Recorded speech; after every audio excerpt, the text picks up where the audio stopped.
আমরা অনুষ্ঠান করে থাকি এবং আমার লেখা একক বই আমরা আনুষ্ঠানিক প্রকাশ করি। কিন্তু এই বছর আমরা ঠিক করলাম, আমরা কবি, সাহিত্যিক, সাংবাদিক অমল মুখোপাধ্যায়, তিনি মারা গেছেন, তার সঙ্গে আমি 2001 থেকে সহ সম্পাদনার কাজ করতাম ভালোবাসার দুটি গ্রন্থ। তারপরে আমি অনেকদিন ধরেই চেষ্টা করছিলাম যে একটা সংকলন করব প্রত্যেকটা লেখকদের নিয়ে। আজকে আমরা সেই সঙ্গে সান্ধ্যছায়া মননশীল সাহিত্য সংকলন প্রকাশ করবো এবং সেই সঙ্গে আমরা দুটো পুরস্কার দেব। একজন হলেন ডাক্তার বিধানচন্দ্র রায়, স্মৃতি পুরস্কার আমরা কাকে দেব? কবি এবং শিক্ষিকা আমাদের সকলের প্রিয় অন্তরা দাবি। সলিল চৌধুরীর স্মৃতি সম্মান 2025 আমরা দেব হলদিয়ার কবি, সাংবাদিক এবং প্রাবন্ধিক বন্ধু আশিস মিশ্র। আমি বলি বিধানচন্দ্র রায়, আপনারা জানেন বিধানচন্দ্র রায় সম্বন্ধে আর বলার নেই, মঞ্চে যারা আছেন এবং সামনে সবাই জানেন।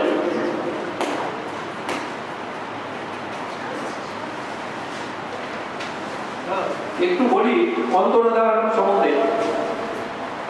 অন্তরাদার জন্ম বর্ধমান শহরে 1981 সালে। তিনি ইংলিশে স্নাতকোত্তর করে শিক্ষকতা করছেন এবং তার যে বই বেরিয়েছে, বিশেষ করে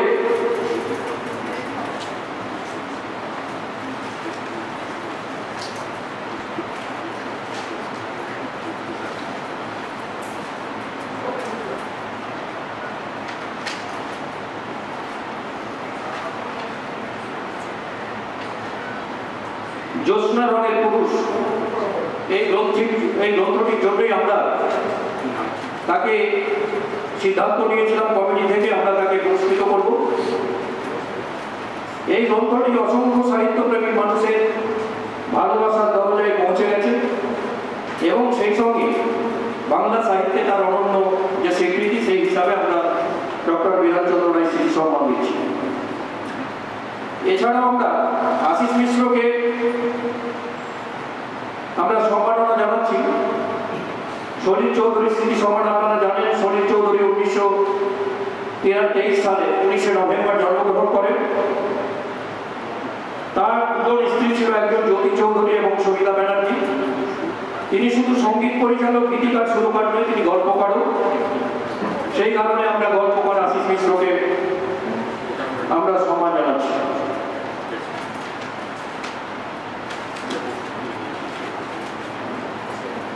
এই সঙ্গে আমরা বিসি রায় কমিটি, যেটা আমরা প্রত্যেক বছর আমাদের রিনিউয়াল করতে হয়, রেজিস্ট্রেশন করতে হয়।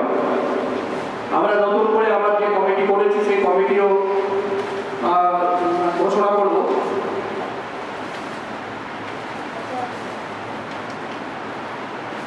এক্সিকিউটিভ কমিটি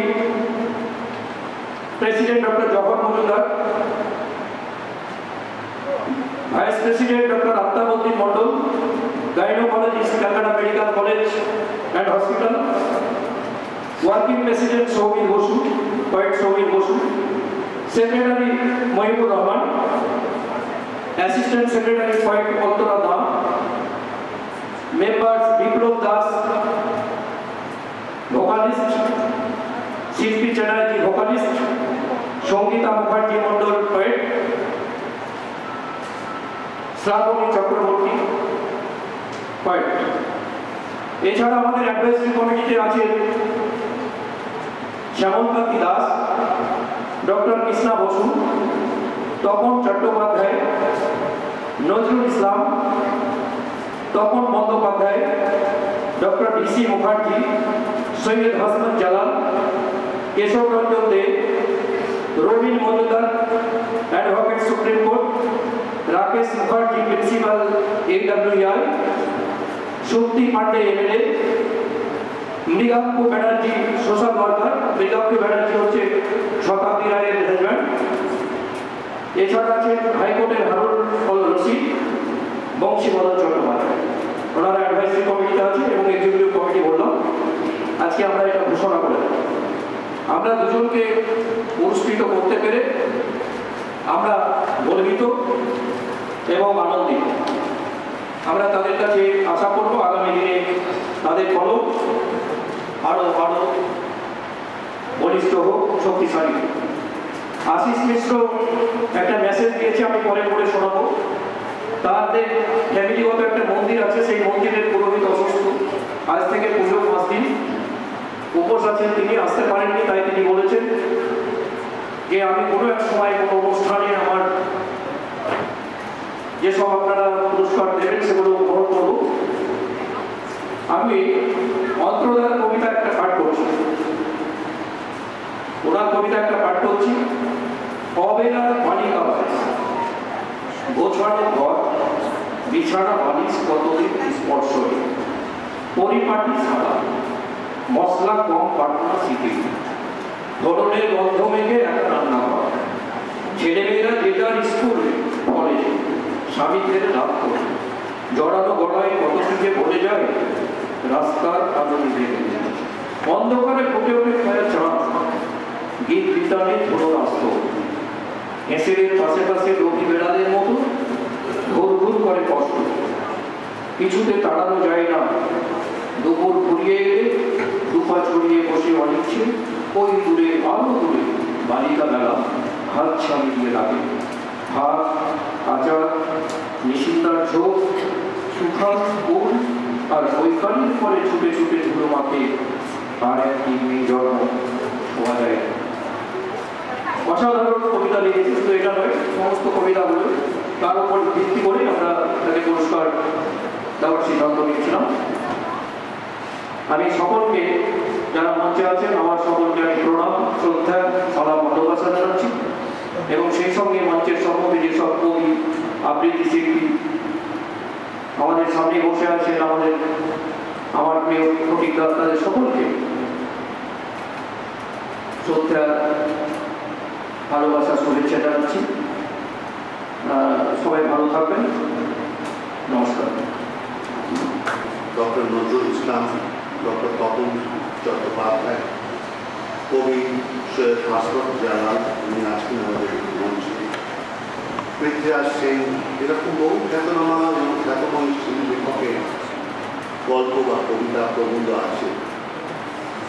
এবং এর মধ্যে হয়তো উনি যেটা আমাকে বললেন, সামান্য হয়তো কিছু ভুল ত্রুটিও যদি থাকে, আপনারা নিজেরা সেটা ক্ষমা সুন্দর দৃষ্টিতে দেখবেন। বইটা আমি আশা করি আপনাদের সবার ভালো লাগবে এবং আজকের এই যে একটা চৈত্র শেষের একটা অদ্ভুত আমাদের আবহাওয়া যেরকম রয়েছে, ঠিক গরম ঠান্ডা নয়, অথচ একটা উষ্ণতা, সেই উষ্ণতা আশা করি আমাদের হৃদয়ের উষ্ণতাকে বলে। আমি বেশি কিছু বলতে চাই না, আপনাদের সবার শারীরিক এবং মানসিক শুভেচ্ছা কামনা করছি। আশা করি আপনারা ভালো থাকবেন এবং অনুষ্ঠানকে আরও সাফল্যমণ্ডিত করতে সাহায্য করবেন।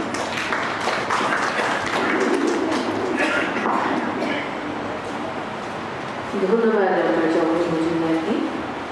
এরপরে আমরা কিছু কথা শুনে নেব কবি ও সাহিত্যিক স্যার আসমান জালালের কাছ থেকে।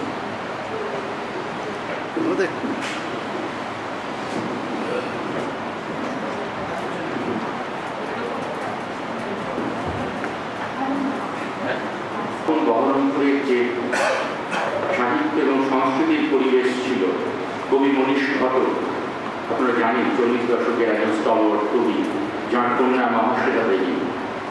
তো মনীষ ঘটক তখন বক্তৃতা নামে একটি পত্রিকা করতেন, আমি ক্লাস 11 ছাত্র, তখন ওই বক্তৃতা পত্রিকাতে আমার প্রথম কবিতা প্রকাশিত হয় এবং সেটি পুরস্কৃত হয়। তো আমরা যে বহরমপুরের পরিবেশ দেখেছি নাটকে, সঙ্গীতে, সেই মুর্শিদাবাদ আজকে একেবারে ভিন্ন কারণে এবং অত্যন্ত একটি, যাকে রং ড্রেসিং বলা হয়, একটা অত্যন্ত ভ্রমাত্মক কারণে আজকে খবরের শিরোনামে। এটা আমি এবং মণিপুর আশা করি বা আমাদের পশ্চিমবঙ্গের যারা সংস্কৃতি সম্পন্ন উদার মনোভাবাপন্ন মানুষ, তারা নিশ্চয়ই অত্যন্ত বেদনা বোধ করছে, সেটাই স্বাভাবিক। কিন্তু আমি আমাদের একটি কথা বলতে চাই, সেটা হচ্ছে এই যে দাঙ্গা বলুন বা হিংসাত্মক ঘটনাগুলো বলুন, দাঙ্গা ঠিক এখনো নয়, হিংসাত্মক ঘটনা, এর পেছনে কোনো ধর্ম নেই। আসলে এখন আমাদের সমাজকে, আমাদের রাষ্ট্রকে নিয়ন্ত্রণ করছে রাজনীতি। ফলে এই ধর্ম নয়, এই রাজনৈতিক যে দল, তারাই ধর্মের নাম করে এই ধরনের হিংসাত্মক ঘটনা ঘটাচ্ছে, পরবর্তী নির্বাচনে যারা এর সুফল পেতে পারে। ফলে ধর্মকে তারা ব্যবহার করছেন রাজনীতির অস্ত্র হিসেবে, এবং অনেক সময় তাতে যেটা হচ্ছে সাধারণ নিরীহ মানুষেরা তার শিকার হচ্ছেন। আমাদের অন্তত যারা আমরা সাহিত্য, সংস্কৃতি, শিল্প চেতনা সম্পন্ন মানুষ, আমাদের এই বিষয়টি বোঝা দরকার এবং প্রত্যেককে জানানো দরকার যে এটা ধর্ম নয়। ধার্মিক মানুষ কখনোই এরকম হিংসাত্মক কার্যকলাপে লিপ্ত হন না।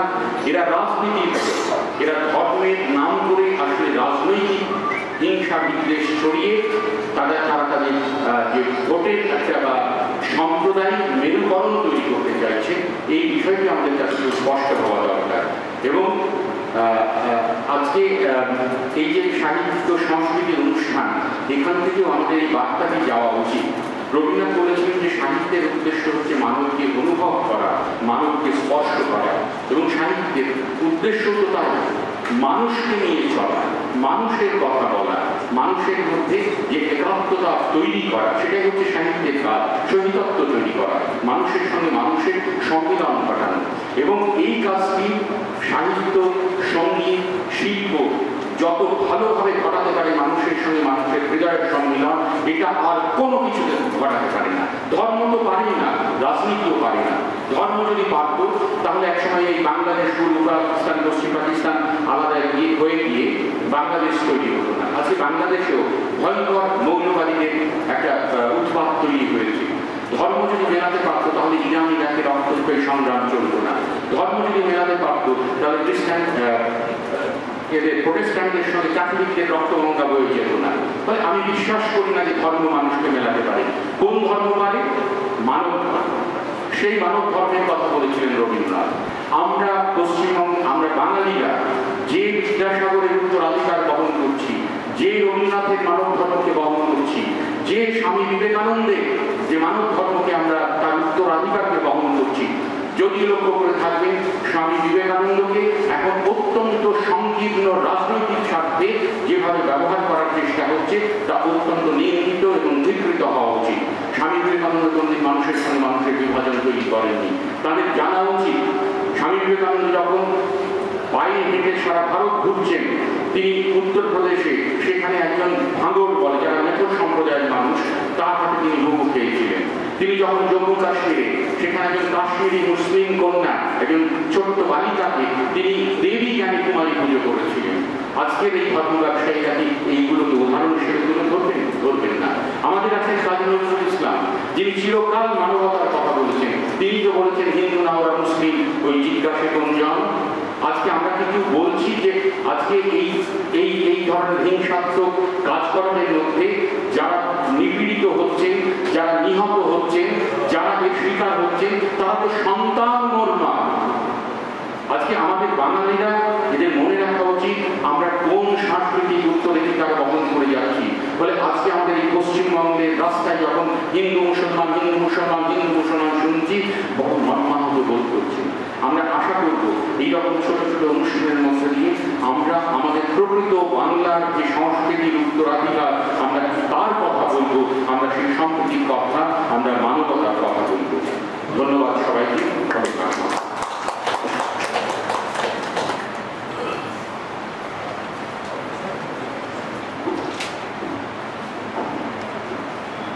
অসাধারণ বক্তব্য। আসলে কবির কথা যতই শুনে মনে হয় আরো যেন শুনেই যায় এরকম একটা ভাব লাগে। তো আমাদের তো অনুষ্ঠান এগিয়ে নিয়ে যেতে হবে, সেই জন্য আমরা পরবর্তী বক্তার কাছে যাব। পরবর্তী আসছি সুনীল মাঝি, কবি সুনীল মাঝি। একটা ভয়ঙ্কর অন্ধকার সময়ের মধ্য দিয়ে আমরা আছি, এবং যে অন্ধকার নিয়ে আসে যে মৌলবাদ, যে রিলিজিয়ন অর্থে যাকে আমরা ধর্ম বলি, সেই অর্থে ঠিকই কথা বলেছেন যে বারবার এই ধর্মের কারণে পৃথিবী একটা অশান্ত রূপ নিয়েছে। যে ধর্ম রিলিজিয়ন থেকে উঠে আছে, কিন্তু ধর্ম অর্থে যখন আমরা মনের কথা বুঝি সে তো আলো। আপনারা যারা এখানে এসে উপস্থিত হয়েছেন আমার চোখে তারা আলোর মানুষ, তাদের সকলকে আমি প্রণাম জানাই। বেশ কয়েকদিন আগে আমার সঙ্গে মহিপুরের পরিচয়। এত আবেগপ্রবণ মানুষ আমি আগে কখনো দেখিনি। যে আবেগ জন্ম দেয় চেতনা, আমার মনে হয়েছে যে মহিপুর সেই চেতনা পুরুষ, চেতনা সন্তান, তাকেও আমার আন্তরিক শ্রদ্ধা। সেই জন্য সে কবিতাকে ভালোবাসে। কারণ যখন এই পৃথিবী দুর্বৃত্তদের কাছে চলে যায়, যখন আমরা বুঝতে পারি না যে আমাদের পরিচয়টা কি, সেই সময় আমাদের বেশি বেশি করে কবিতা পড়তে হবে, কারণ কবিতা সবসময় আলোর কথা বলে। আর একটা ব্যাপার এই যে যখন আমাদের সংকট নেমে আসে, অর্থাৎ দুর্বৃত্তরা সমস্ত রকমের আমাদের পকেটগুলোকে কালো অন্ধকার দিয়ে ভরিয়ে দিতে চায়, তখন যারা ভদ্রলোক, যারা শিক্ষিত, তাদের কিন্তু প্রতিবাদ করতে হবে। যদি আমরা প্রতিবাদ না করি তাহলে কিন্তু এই দেশ আরো অন্ধকারে ভরে যাবে। যাই হোক, এখন অন্ধকারের কথা নয়, আলোর কথা। আমি এই সময় একটা কবিতা পড়ছি।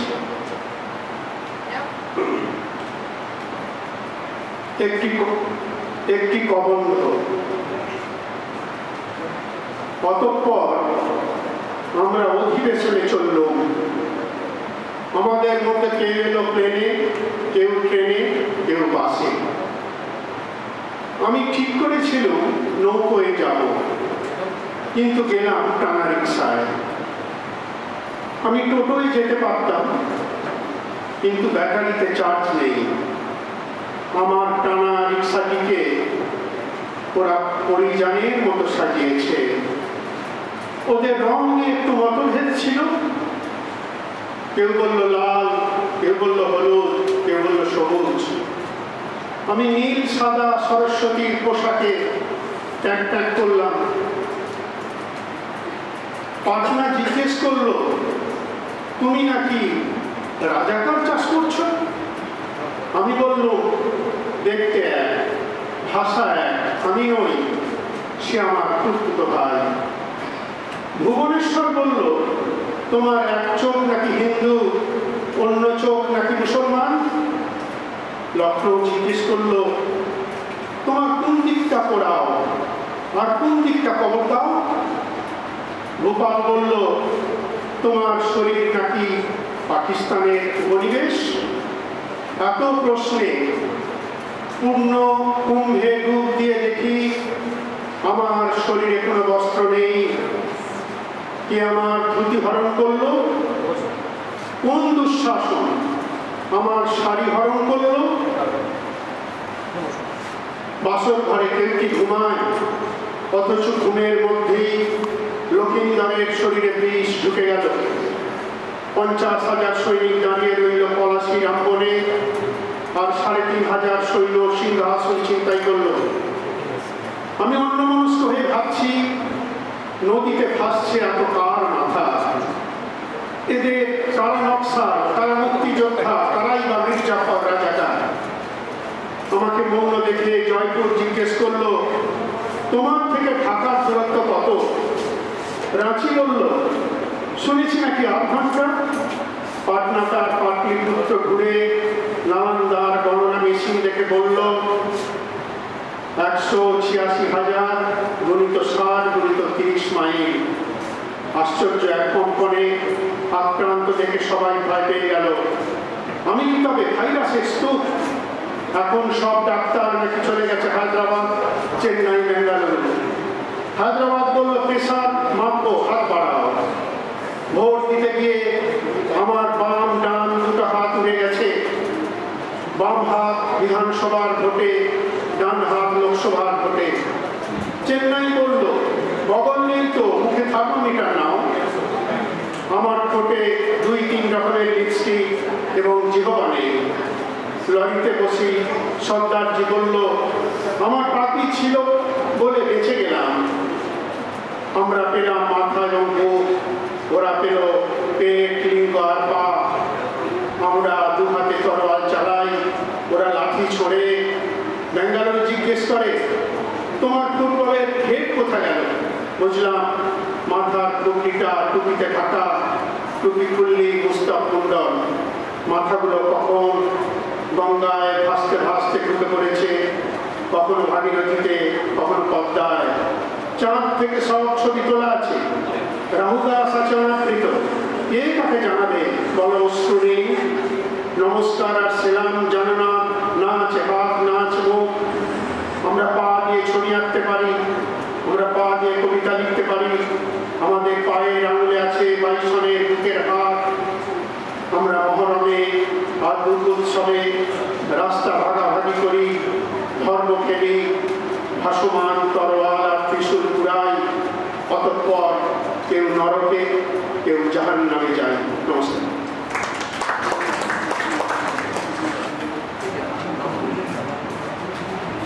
দুর্দান্ত একটি বক্তব্য শুনলাম।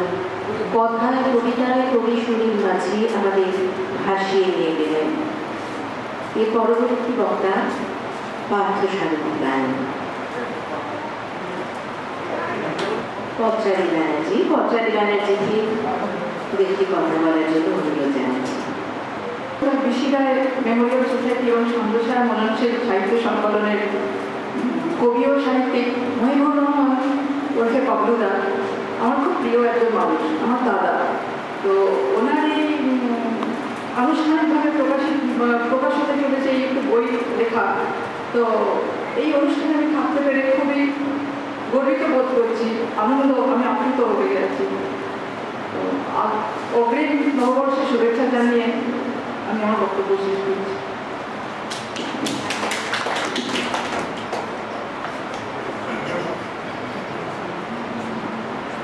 ছোট্ট অথচ কি সুন্দর অগ্রিম নববর্ষের সূচনা, সত্যি শুভেচ্ছা। মঞ্চে আসীন সমস্ত অতিথিকে বলা হচ্ছে তারা একটু অপেক্ষা করুন, যাবেন না। জহর মজুমদার উত্তরীয় প্রদান করছেন মজিবুর রহমান, করছেন মজিবুর রহমান। পার্থসারথী গায়ন উত্তরীয় প্রদান করছেন মজিবুর রহমান। কবি ও সাহিত্যিক সৈয়দ হাসনাত জালাল উত্তরীয় প্রদান করে তার অনুভব কিরকম এক্ষুনি পাবে। আচ্ছা ঠিক আছে, পাওয়ার বড়। উত্তরীয় প্রদান করছেন Mohibur Rahman.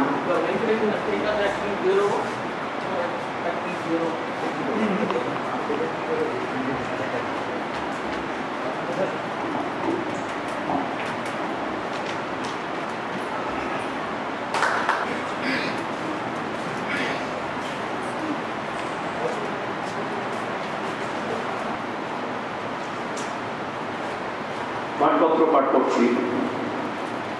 Doctor বিচিরাই Memorial society ও সন্দেশায়া মননশীল সাহিত্য পরিবার, 121 এজেন্সি বোস রোড, কলকাতা 14, কার্যালয় BN 31, sector 2, Salt Lake, Kolkata 91। Doctor Bidhan Chandra রায় স্মৃতি সম্মান 2005। প্রাপক কবি অন্তরা দাম। প্রিয় জনেশ, আপনার আত্মোৎসারিত সৃষ্টি চিন্তা, চেতনা ও স্বাতন্ত্র্যবোধ বিগত কয়েক বছর ধরে বারবার আমাদের নাড়া দিয়েছে। আপনার জ্যোৎস্না রঙের পুরুষ রোদ্দুর অসংখ্য সাহিত্যপ্রেমী মানুষের ভাবনার দরজায় পুনরনন করেছে। এক অন্যতর উপলব্ধির মাধ্যমে আপনার যাবতীয় সৃষ্টির সঙ্গে আমাদের অনুভূতি মিলে মিশে একাকার হয়ে গিয়েছে। একজন প্রকৃত নিষ্ঠবান কবি হিসাবে আপনার মরমী ও একই সঙ্গে শানিত কলম নিরলসভাবে মানবিক ও নৈতিক মূল্যবোধকে জাগ্রত করেছে। আপনার সাহিত্য সৃষ্টিতে আপনি এক বিরল।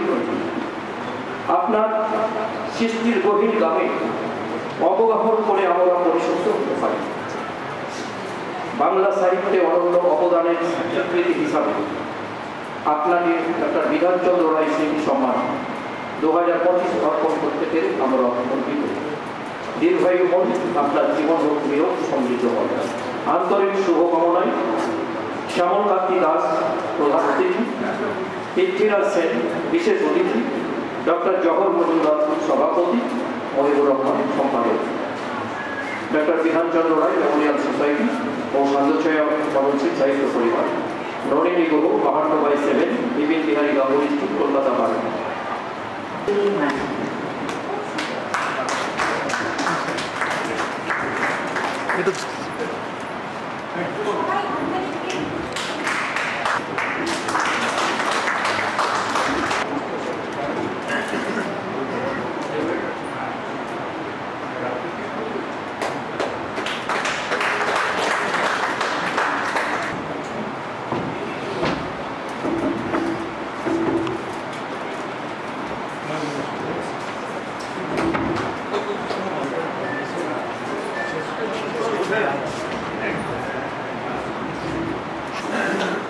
প্লাস্টিকটা খুলে দিন না, তাহলে ভালো হবে।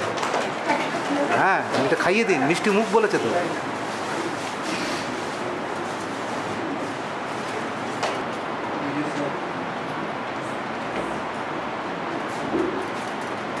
আজ এত দূর থেকে এসেছি শুধুমাত্র তাদের আশীর্বাদটুকু নিয়ে যাব বলে। এটা সব থেকে বড় পাওয়া আমার মনে। যে কবিতার বইয়ের জন্য আজ আমি পুরস্কৃত, সেই জ্যোৎস্না রঙের পুরুষ, আমি একটু 2-4 কথা সেই সম্পর্কে বলি।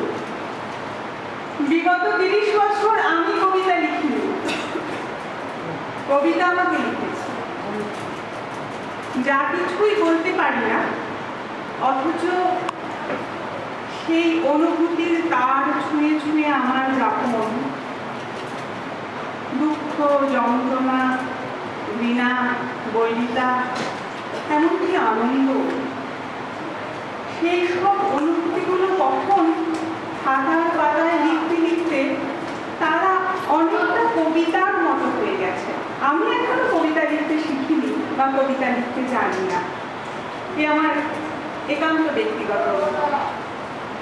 তবু সেই লেখালেখিটুকুর জন্য আছে এই পুরস্কার, সম্মান, নিশ্চয়ই ভালো লাগে। আর দায়িত্ব রয়ে যায় বইটি আরো কিছু লেখার।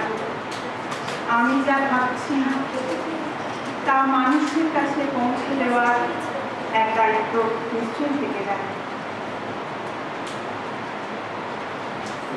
এই অনুভূতি অত্যন্ত আনন্দের। কবিদের জীবন খুব লাঞ্ছনার হয়, বড় যন্ত্রণা। তারই মাঝখানে এইসব আলো মাখা দিন, এগুলো কোথাও যেন এক মুঠো আয়ু বাড়িয়ে দেয়। মনে হয় যেন আরো কটা দিন থেকে যায়। এই দুঃখ কাতর যন্ত্রণায় ভরা পৃথিবীতে আরো একবার বাঁচতে চাই। আমার সকলে খুব ভালো থাকুন। আরো একবার আপনাদের সকলকে আমার শ্রদ্ধা শিখতে থাকবে। ধন্যবাদ অন্তরাদাকে তার মূল্যবান বক্তব্য রাখার জন্য।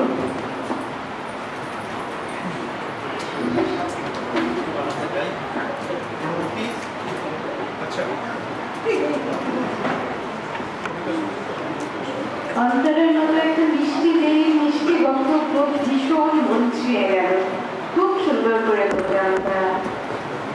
এবার পঞ্চায়েত ব্যানার্জির হাতে একটি মেমেন্টো তুলে দিচ্ছেন তারই দাদা মহিবুর রহমান।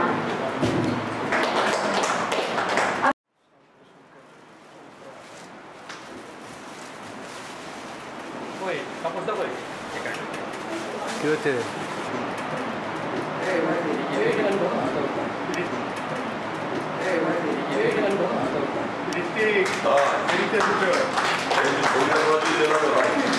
পাঠ্য সাহিত্যায় সুনীল মাঝি এবং ডক্টর জহর মজুমদার।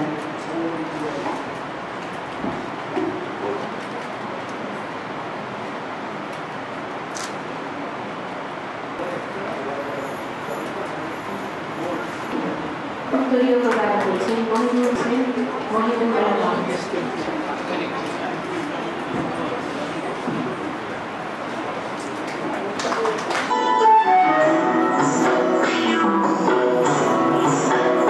छाता घर के देवरा ऐसा सुंदर खोपा मर्दी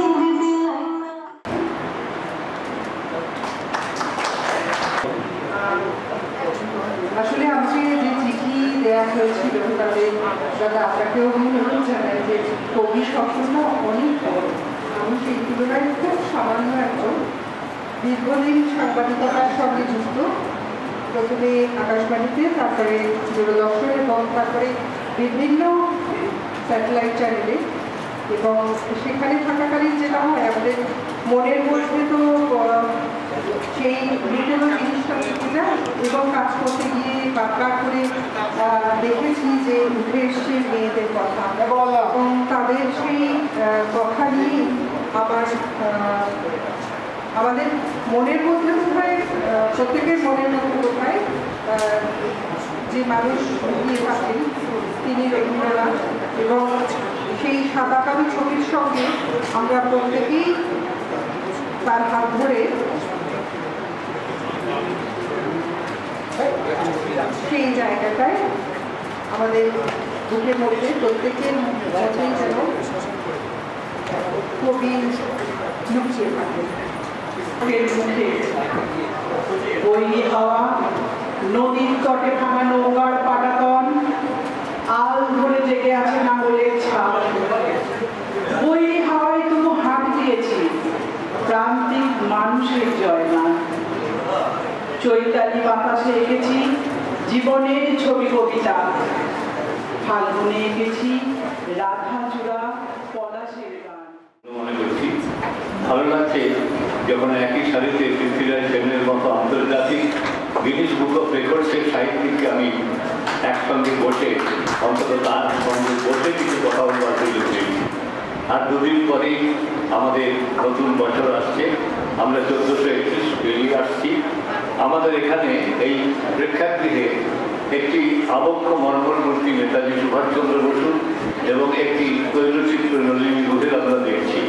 স্বাভাবিকভাবে যাদের নামে এই প্রেক্ষাগৃহ এবং যেখানে এসে আপনারা নিয়মিত অনুষ্ঠান করেন, তাদের প্রতি আমার শ্রদ্ধা এবং সম্মান আমি জ্ঞাপন করছি।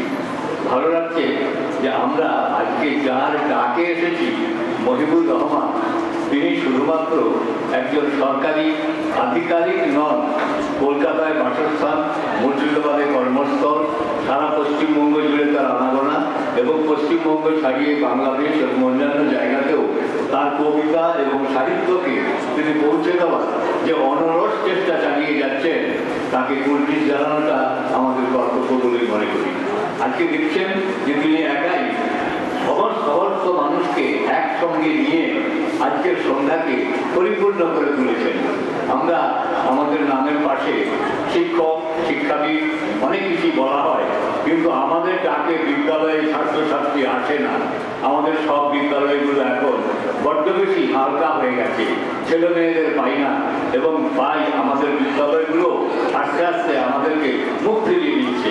এইরকম একটা কঠিন পরিস্থিতিতে একমাত্র সমাজকে বদল করতে পারে কবি এবং সাহিত্যিক। আপনারা সেই কাজ করছেন। আপনাদের সবাইকে আমার প্রণাম, নমস্কার, শুভেচ্ছা, ভালোবাসা। বৈশাখ মানে আমাদের প্রাণের ভেতর একটা উন্মাদনা কবিগুরুর জন্য। আমি শোনাবো আজকে কবিগুরু রবীন্দ্রনাথ ঠাকুরের লেখা কবিতা নির্ভর। আমরা দুজনা স্বর্গ খেলনা গরিব না খবরিতে, মুগ্ধ ললিত অশ্রু গলিত গীতে, পঞ্চ শরীরে বেদনা মাধুরী দিয়ে বাসর রাত্রি রচিব না মোরা ফিরে। ভাগ্যের পায়ে দুর্বল প্রাণে ভিক্ষা না যেন যাচি, কিছু নাই ভয় জানি নিশ্চয় তুমি আছো আমি আছি।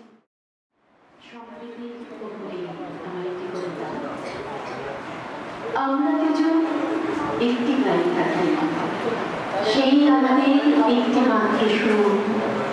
তাদের কাছে গায়ে চড়ের পাখি, তাহার গানে আমার কাছে বলি। তাহার প্রতি পালন করা ভেড়া চলে বেড়ায় মনের কলঙ্গে। যদি ভাবে আমার ক্ষেতের বেড়া, ফুলের পরে নেই তাহার তুলে। আমাদের এই গ্রামের নামটি খঞ্জনা, আমাদের এই নদীর নামটি অঞ্জনা। আমার ভক্ত জানি তার পাঁচনে, আমাদের সেই ডাকাতের নামটি রঞ্জনা। আমাদের এই গ্রামের গলিবরে দুইটি পাড়ায় বড়ই কাছাকাছি, মাঝে শুধু একটি মাঠের ফাঁক। তাদের মনের অনেক মধু আছে, মনের মনে মাঠে প্রথম চাল, তাদের ঘাটে পূজার জবামালা ভেসে আসে মোদের মাথা ঘাটে, তাদের পাড়ার কুসুম ফুলের ডালা বেচতে আসে মোদের পাড়ার ঘাটে। আমাদের এই গ্রামের নামটি খঞ্জনা, আমাদের এই নদীর নামটি অঞ্জনা, আমার রঙ্গ জানি তাই বাঞ্চবে, আমাদের সেই টাকার নামটি রঞ্জনা। আমাদের এই গ্রামের গলি বলে আমির বলে ভরে আমের মন, তাদের ছেলে যখন দেশে ঘরে মোদের খেজে তখন করে শোন, তাদের ছাদে যখন ওঠে তারা আমার ছাদে দক্ষিণ হওয়া ছুটে, তাদের মনে ঝড়ে শ্রাবণ ধারা, আমার মনে কদম ফুটে ওঠে। আমাদের এই গ্রামের নামটি খঞ্জনা, আমাদের এই নদীর নামটি অঞ্জনা, আমার তো জানি তাই পাঁচজনে, আমাদের সেই টাকার নামটি রঞ্জনা। নমস্কার, বিশ্বকবি রবীন্দ্রনাথ ঠাকুরের এক গান।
রাম বন্ধুরে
বর্ণময় করার জন্য এই এত সুন্দর নাচ গান আবৃত্তি এগুলো ব্যবস্থা হয়েছে, তাতে খুব ভালো লাগছিল। আমি বলি, আমি বরানগরে যেখানে থাকি এখন আমার বাড়ি থেকে আমি যদি সোজা দক্ষিণ দিকে যাই 5 মিনিট ভাস্কর চক্রবর্তীর বাড়ি, ডান দিকে 5 মিনিট গেলে তুষার রায়ের বাড়ি ছিল, এখনো আছে, উনি মারা গেছেন। বাঁ দিকে 5 মিনিট গেলে সন্দীপন চট্টোপাধ্যায়, তখন অমিতাভ দাশগুপ্ত বরানগরে থাকবে।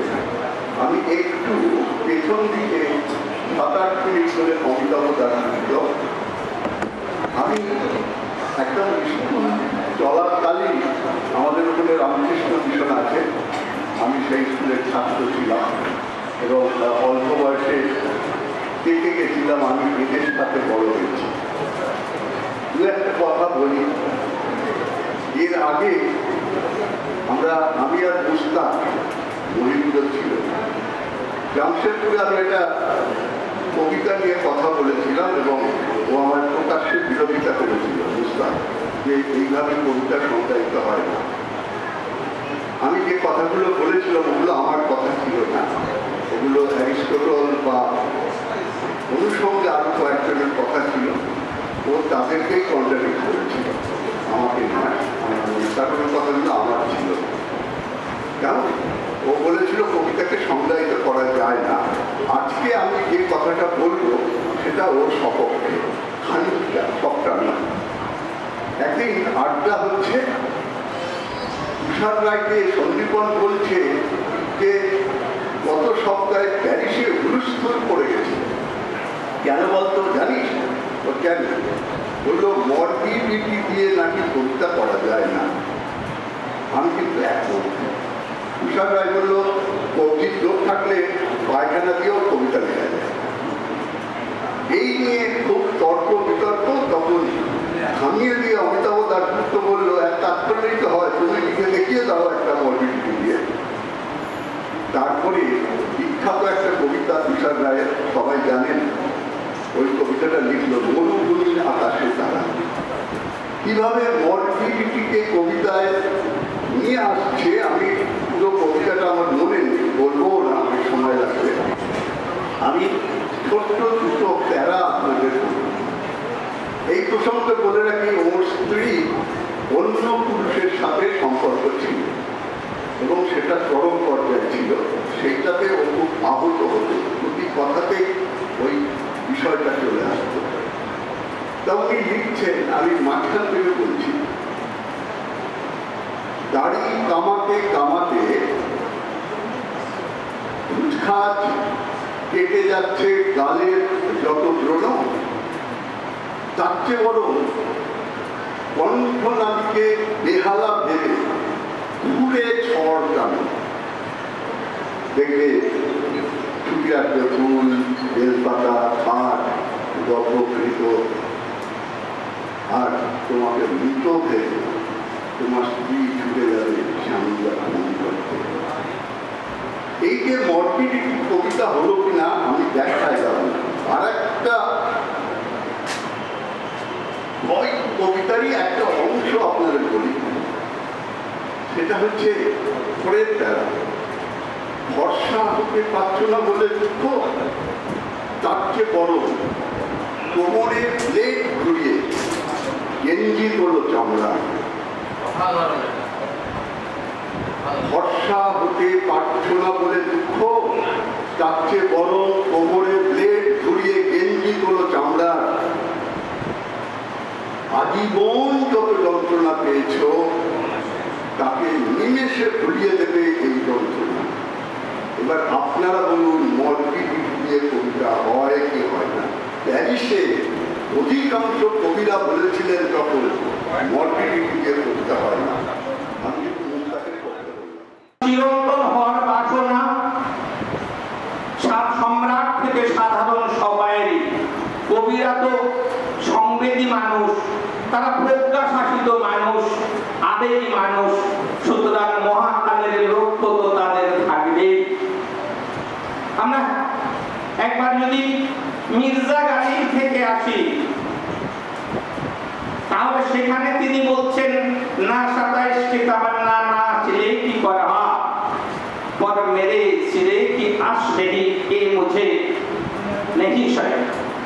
আমার যে কবিতা না 27 की तमन्ना ना चले की परहा, আমি পুরস্কারের প্রত্যাশা করি না, আমি প্রশংসার দাবি রাখি না, কিন্তু আমার কবিতা মহাকালের নাথ দুয়ারে পৌঁছাবে না এটা যদি তুমি বলো, গান নেই সহি, আমি বুঝবো সেটা তোমাদের মূর্খতার অহংকার। আমি এই কথা মানি না। কবি কথা জোর দিয়ে বলছেন যে আমি মহাকালের প্রত্যাশী। আমরা যদি অনেকে দেখবেন বলে যে আমি কবিতা লিখি কারোর জন্য নয়, নিজের জন্য লিখি। আমাদের প্রাজ্ঞজনেরা বললেন তাহলে বাবু ছাপাও কেন, তুমি তো তোমার ভালোবাসার কবিতা গোপন কুলঙ্গিতে তুলে রাখতে পারতে। সুতরাং আমরা যারা বলি কবিতা অন্য পড়ুক না পড়ুক তাতে আমি প্রত্যাশী নই, বোধ হয় সেটা ভাবের ঘরে কোথাও চুরি করছি। কবিকে পেরুতে হয়, কবিকে তার প্রাক্তন যে প্রবাহমানতা সেটাকে পার হতে হয়। কবিকে নিজস্ব বাঁক বারে বারে বদল করতে হয়। রবীন্দ্রনাথকে রবীন্দ্রনাথ হতে হয়েছে। আমরা রবার্ট ফ্রস্টের যদি কবিতা দেখি, and I took the path less traveled by, I took the path less traveled by, and that has made all the differences. আমি একটা অন্য রাস্তা ধরলাম যেটা আমাকে অনন্য করলো। কবিকে এই রাস্তায় ফেলতে হয়। কবিকে অনন্য হওয়ার জন্য, কবিকে অনন্য হওয়ার জন্য, কবিকে মহাকাল আকাঙ্ক্ষী হওয়ার জন্য তাকে দীর্ঘ পথ পাড়ি দিতে হয়। অন্ধকার চারদিকে গ্রাস করে, তখন আমরা কবিতার কাছে হাত বাড়াই, সাহিত্যের কাছে হাত বাড়াই, শিল্পের কাছে হাত বাড়াই। পথ চলার উষ্ণতা খুঁজে নিই আগামীর দিশা। আজকের এই আয়োজনকে তাই কুর্নিশ জানাই।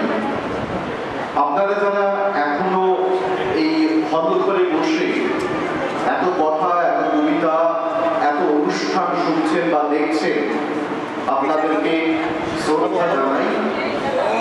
আমি বেশিক্ষণ দেব না। যে উপনিষদ বলেছে উত্তরং সমুদ্রশ্চে হিমাদ্রশ্চে দক্ষিণম বর্ষম তৎ ভারতং নাম ভারতী যত্র সন্ততি। আমরা ইউনিটি ডাইভার্সিটির কথা বলি, কিন্তু সারা ভারতবর্ষ জুড়ে যে বিজ্ঞানের রাজনীতি চলছে তার ফলশ্রুতি হিসেবে পশ্চিমবঙ্গে বর্তমান যে অবস্থা তৈরি হয়েছে সেটা একদমই প্রাপ্তিত নয়। আমরা কেউই চাই না এই অস্থিরতা থাকুক।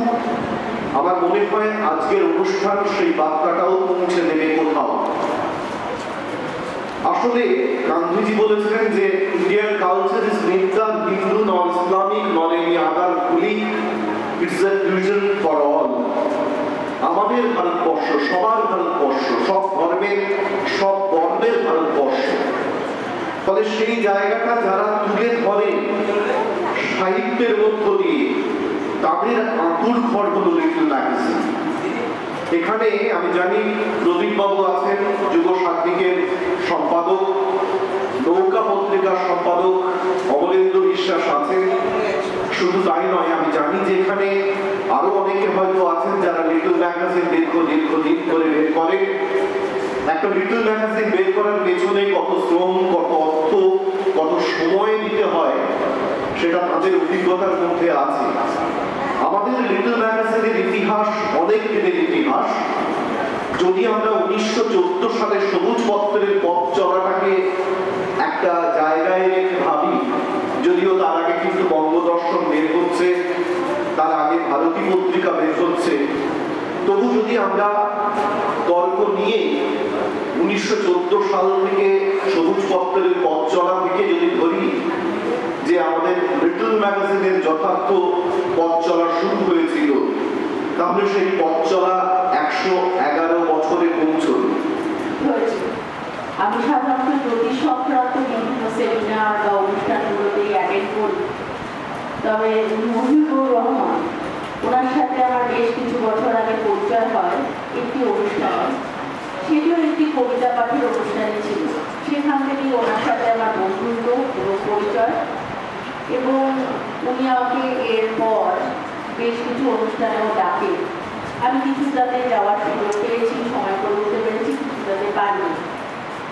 আজকে অনুষ্ঠানটাতে উনি আমাকে বিশেষ করে আসার জন্য অনুরোধ জানালেন, এবং আমি পুরো রাস্তা হকি হকিতে আসলাম। দাদা আমাকে এত করে আগ্রহ প্রকাশ কেন করলেন যে দিদি আপনি একবার একটু আসুন অনুষ্ঠানে।